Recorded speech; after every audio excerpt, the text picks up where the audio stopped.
Olá, meu amigo, minha amiga, sejam bem-vindos ao nosso Portal do José. E eu começo o nosso encontro de hoje com uma notícia fresquinha desse final de semana. Segundo o canal UOL, o Datafolha registrou que para 70% dos brasileiros há corrupção no governo de Jair Bolsonaro. Bem, para quem acompanha a vida de Bolsonaro e a vida da família, esse registro que o Datafolha faz não chega a ser uma surpresa. O Bolsonaro entrou na política com chevette e hoje é um homem com muitos imóveis, fez das suas ex-mulheres pessoas muito bem recompensadas por ter passado pelo casamento com ele, várias saíram com vários imóveis, como foi o caso da sua esposa número 2, objeto de uma matéria grande na revista Época que mostra que durante o casamento dela com Bolsonaro foram adquiridos 14 imóveis, sendo que 7 em dinheiro vivo. Isso explica muitas coisas. Os filhos têm um talento imobiliário espetacular. O filho de senador comprou uma mansão por 6 milhões de dólares, 6 milhões de reais, desculpa, que os agentes imobiliários dizem que vale mais de 10, 12 milhões de reais em Brasília, sem ter fonte de renda que justifique essa compra. Enfim, mas eles são muito despudorados e as transações vão brotando para cima e para baixo. Somada essa situação do comportamento pessoal, comportamento ético da família, com o que está sendo percebido pela sociedade na compra de vacinas, a defesa da corrupção ela deixa cada vez mais de ser um valor, né, que o Bolsonaro possa subir em cima e gritar para engabelar pessoas, porque as pessoas da nossa sociedade estão tendo essa percepção. E isso vai aumentar ainda mais. Os militares que comandam as nossas forças, as nossas instituições militares, estão confundindo os seus papéis dentro dessas instituições. Em primeiro lugar, que eles não tinham que estar se metendo em política, porque as Forças Armadas no mundo inteiro são forças regulares para cuidar da soberania, do território, da paz, contra inimigos ou invasores externos. As Forças Armadas não estão nos seus países para apontarem fuzis para o próprio povo. Então muita gente fica absolutamente indignada com o tipo de discurso que a gente tem visto a todo instante por pessoas que estão pervertendo, estão corrompendo as instituições e se posam de vítimas no meio dessa história, querendo acirrar ainda mais os ânimos. Gente, o general Braga Neto, que é um homem que foi desmoralizado outro dia pelo Paulo Guedes, como eu falei para vocês, ele teve numa entrega de espadins e sempre vai remoendo esse discurso. E a gente vai ver como é que alguns setores estão reagindo de uma forma bem diferente do que aconteceu no passado aqui no nosso país, para que esse pessoal entenda e coloque as suas barbas de molho que o cenário é bem diferente. Vamos lá. E aí não é nenhuma ameaça, nenhuma bravata, não. Quem está com moral numa discussão, está com moral numa situação, pode dizer com firmeza, olhando nos olhos e mandando a pessoa colocar sua viola no saco, porque ela que está errada, ela que está transgredindo. E no caso, o representante nosso, porque é um servidor público pago com o nosso dinheiro, está usurpando determinadas funções e determinados comportamentos que ele está realizando são absolutamente indevidos. Vamos acompanhar a fala do general aqui. Como instituições nacionais permanentes, com base na hierarquia e na disciplina, sob a autoridade suprema do Presidente da República, para assegurar a defesa da soberania, a independência e a harmonia entre os poderes e da manutenção da democracia e da liberdade do povo brasileiro, a quem efetivamente devemos servir e buscar o bem comum. Brasil acima de tudo, muito obrigado. Gente, só faltou ele terminar com Deus acima de todos, né? Mas olha a confusão.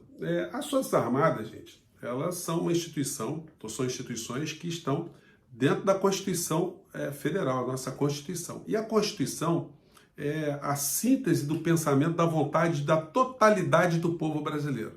Então, a Constituição é o retrato do povo brasileiro. Se as Forças Armadas estão dentro da Constituição, logo, as Forças Armadas devem obediência ao conjunto do povo brasileiro. E não uma facção, não a um grupelho. Quando o general Braga Neto ele fala que as Forças Armadas estão aí para defender a democracia e a liberdade, do que ele está falando? Tem alguém querendo acabar com a nossa democracia vindo de fora para dentro? Tem alguém querendo invadir o nosso território, tirar a nossa liberdade? Então isso é um papo furado, é um papo bandido, é um papo desvirtuado da lei. E eu estou falando isso como cidadão brasileiro. Esse pessoal, eles se acham, muitos deles, né, heróis. Mas heróis de quê? Os últimos heróis que nós temos no nosso país enfrentaram o nazifascismo na Itália na Segunda Guerra Mundial. Tem algum comandante nosso que deu tiro lá em alemão, que enfrentou o nazifascismo? Enfrentou lá todas as adversidades? Tem algum militar nosso, algum comandante desse que lutou, defendeu a pátria contra a invasão externa e a gente não sabe? Algum desses militares enfrentou o exército americano, o exército russo, o exército chinês, algum exército aqui da América Latina? Tivemos algum conflito onde essas pessoas puderam mostrar um patriotismo, um heroísmo? Foram pessoas que ganharam uma série de medalhas? Ora, francamente, né? Alguns deles acham que participaram de guerra, porque prenderam estudantes na época da ditadura militar, prenderam padres, prenderam frades franciscanos, torturaram donas de casas, filhas, torturaram pessoas, trabalhadores, estudantes, cineastas, escritores, jornalistas, mataram jornalistas. Então esses caras acham que são heróis porque fizeram esse trabalho infame contra a história do nosso país. Então a gente tem que alertar o tempo todo. E não sou eu só, né? Bom, quando a gente olha as condições de hoje, as condições políticas e geoestratégicas, a gente vê que não tem a menor chance de acontecer um devaneio desse. Só quem acredita nesses fantasmagóricos seres é que ficam sem dormir à noite. Eu já comentei com vocês, mas é bom sublinhar isso, né? Nosso programa sempre chega gente nova, é legal a gente comentar isso. Esse livro aqui, gente, é uma tese de doutorado do professor René Dreyfus. Infelizmente já morreu. Eu tive a honra de entrevistá-la no programa que eu fazia da OAB, na TV Brasil, e esse livro se chama 1964, A Conquista do Estado, Ação Política, Poder e Golpe de Classe. É um livro que não é fácil de achar, você tem que procurar de repente na estante virtual, um desses canais aí, mas é um conjunto de documentos que ele reuniu e formou uma tese ali mostrando que o Brasil, em 1964, tinha uma série de instituições, de fatores, de agentes internos e externos que unidos conspiraram para derrubar um presidente civil que tinha uma percepção nacionalista do nosso país. Alguém que estava preservando a nossa soberania, estava apresentando para o Congresso Nacional uma lei de remessas, de lucro, para que não fosse tudo lá para fora sem nenhum tipo de tributação. Uma pessoa que mandou para o Congresso um projeto para fazer uma reforma agrária ao longo das rodovias e ferrovias brasileiras, que já eram áreas basicamente federais, e para fazer um assentamento, enfim, para fazer mais justiça social, para melhorar a industrialização do nosso país, enfim, colocar o nosso país no rumo de se transformar numa grande nação, como outras nações que conseguiram se desenvolver. Obviamente que esses interesses e essa visão, a visão de transformar o Brasil educacionalmente também, isso se conflitava com os interesses de grandes potências, e aí eles patrocinaram aqui o golpe de 64 com o apoio de muitos grupos, como está nessa tese aqui, que foi agraciada com grau máximo na Universidade de Glasgow. E aqui no Brasil hoje, o que os militares, ou quem é que estaria interessado em patrocinar um golpe? Gente, eu estou citando isso porque a palavra golpe ela está circulando para cima e para baixo em todos os jornais desse fim de semana, vários colunistas estão falando disso. Mas um jornal que representa aqui uma parcela da elite industrial, empresarial de São Paulo, veio com um título aqui bem diferente do que eles fariam em 1964. Dizem eles aqui: chega de chantagem. A nação não suporta mais chantagem, basta de ameaças às instituições da República e ao regime democrático que os brasileiros reconquistaram, não sem grande sacrifício. É hora de coragem e firmeza na defesa da liberdade. O presidente Jair Bolsonaro não reúne mais as condições para permanecer no cargo. Ele está funcionando como corruptor das instituições, e tem muita gente nas Forças Armadas que vão dando vazão a esse tipo de comportamento do Bolsonaro, né?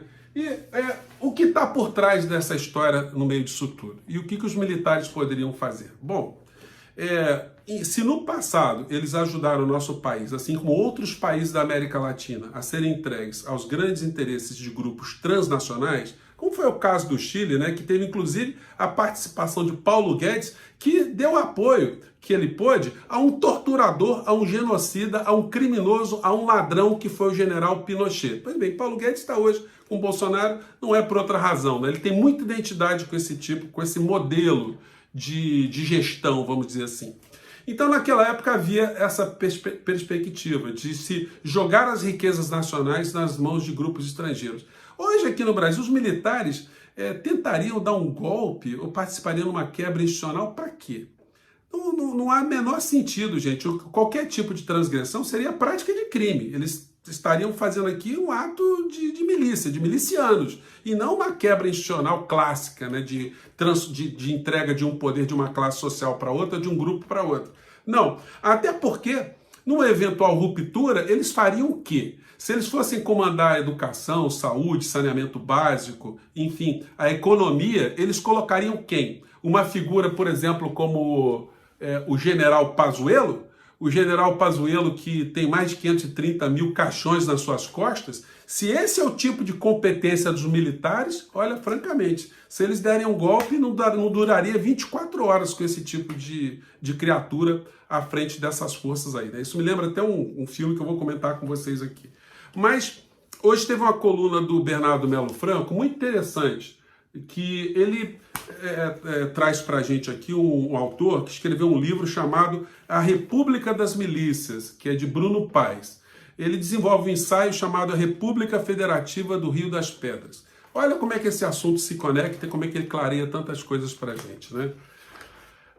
O texto traça semelhanças entre o modelo econômico das milícias e as práticas do governo atual. Nas favelas, os paramilitares começaram extorquindo moradores com a conivência das autoridades. Depois passaram a contrabandear mercadorias, negociar drogas e invadir áreas verdes para construir à margem da lei. Em escala nacional, o bolsonarismo também incentiva um capitalismo predatório sem controle, estimula a destruição de florestas, a invasão de terras indígenas, favorece o garimpo ilegal, protege grileiros e madeireiros, tudo em benefício do lucro de quadrilhas simpáticas aos valores milicianos, sempre passando por cima dos interesses de minorias ou valores democráticos.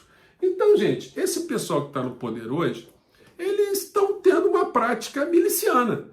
Esse pessoal que representa, ou que se diz representar o interesse nacional dentro das Forças Armadas, eles estão tendo esse tipo de prática. Eles ficam fazendo essa fumaça toda, essa espuma toda, e Paulo Guedes está entregando a nossa nação. Esse pessoal no poder, ou num poder total, o que eles gostariam de fazer? Defender o nosso país para que a Petrobras não fosse entregue? Para que os nossos parques hidrelétricos, as nossas reservas hídricas não fossem entregues, que a nossa base de Alcântara não fosse entregue a um governo estrangeiro, que o nosso petróleo não fosse vilipendiado para empresas internacionais de todos os cantos, que a empresa de saneamento básico, a nossa água, não fosse entregue a grupos privados de países estrangeiros, que as nossas matas não fossem destruídas, que a Amazônia não pegasse fogo, que os nossos índios, nossos indígenas não fossem assassinados por todo tipo de garimpo ilegal, que as nossas madeiras não fossem derrubadas. Então, o que eles fariam? Tudo isso que eu estou falando para vocês já está acontecendo. A nossa navegação no nosso país, o que a Marinha poderia fazer? Já que o Paulo Guedes está entregando toda a nossa costa para a exploração da navegação de cabotagem, para empresas estrangeiras. Então, para que é que esses militares gostariam de tomar o poder por alguma razão? Só para prender estudante, para prender magistrado, para prender as pessoas que criticam essas criaturas. Então, gente, isso não tem o menor cabimento e esse pessoal não tem moral. A gente tem que chegar a olhar na cara deles e falar assim, meu amigo, você está errado. Você não vai me ameaçar, você não é herói de porcaria nenhuma. Você não tem moral para ficar falando mentira para tentar constranger o povo brasileiro. Isso que o jornal aqui está dizendo, o Estado de São Paulo está dizendo isso. Gente, a gente tem que reverberar esse tipo de verdade, porque nós, de posse da verdade, a gente intimida, de fato, essas pessoas que estão, de uma forma covarde, apontando ou tentando apontar armas para o povo brasileiro. Quanto mais pessoas estiverem conscientes disso, vai colocar esse pessoal no seu devido lugar. porque eles estão entrando na seara política. Quem cuida da nossa democracia interna é o povo brasileiro. Quem cuida da nossa política, quem cuida da nossa liberdade, somos nós. As Forças Armadas têm que nos defender de invasões externas e ponto final, como está escrito na Constituição Federal. E aí eu não posso deixar de comentar com vocês essa situação aqui, né, do filme do Quentin Tarantino, Django Livre. Infelizmente eu não vou poder colocar para vocês aqui, mas vou colocar na descrição do vídeo aqui para vocês assistirem um vídeo de 3 minutinhos que é muito interessante.